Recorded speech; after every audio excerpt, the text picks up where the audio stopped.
Today's move is intended to help you create long, nuanced lists of information without confusing the reader.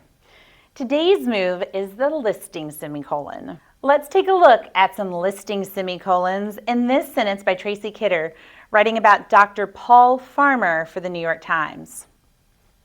Paul was the main inspiration for so many efforts: medical education and hospital building in countries such as Haiti and Rwanda, campaigns against diseases such as multi-drug resistant tuberculosis, AIDS, and Ebola, providing surgery and giving chemotherapy in places where all sorts of illnesses and injuries have typically gone untreated. If you've watched our video about connecting semicolons, then these semicolons probably jumped out at you, right?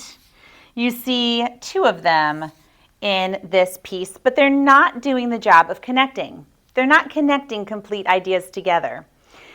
I've told you before that there are only two things that semicolons do. They connect complete sentences together, and they help us when we are writing a list.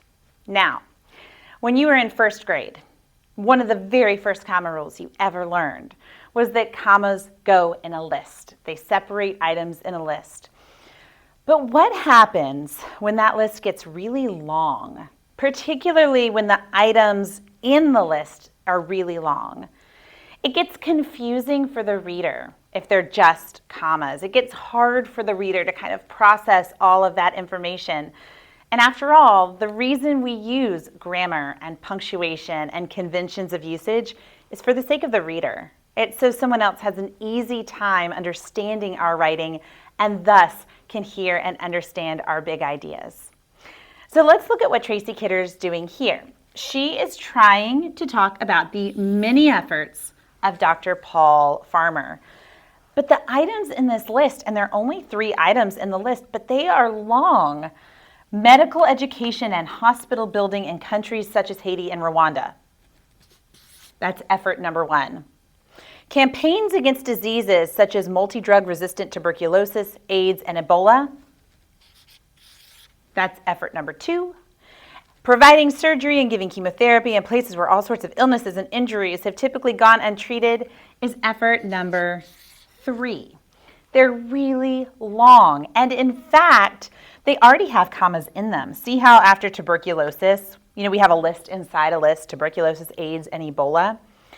So Tracy Kidder has made a decision. She's thinking, gosh, this list has gotten really long. These items in the list are really long. I want to make it easier for my reader to understand, so instead of commas in a list, I'm going to use semicolons to separate the items in this list. It's the only other thing semicolons can do. Now, how do you make that decision? How do you decide, are these items in the list long enough to take a semicolon? That's just the job of the writer. The writer gets to make that choice. My suggestion is that when the items in the list start to feel really long to you as you're writing them or as you're rereading your writing, or if the items in your list start taking on a lot of other punctuation, like this comma here, then for the sake of clarity, the easiest thing to do is to use a semicolon. It's a judgment call you, the writer, get to make. And you get to make it because you're thinking about your reader and what's going to be easiest for them. Let's look at how some other writers use listing semicolons.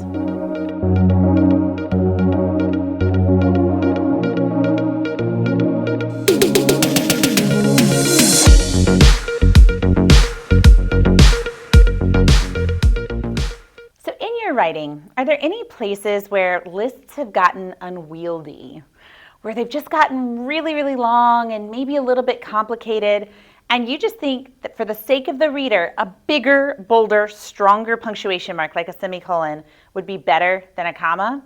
Is there a place where you just have long items in a list, and now you're realizing that this semicolon would be a better choice to make it clear for your reader?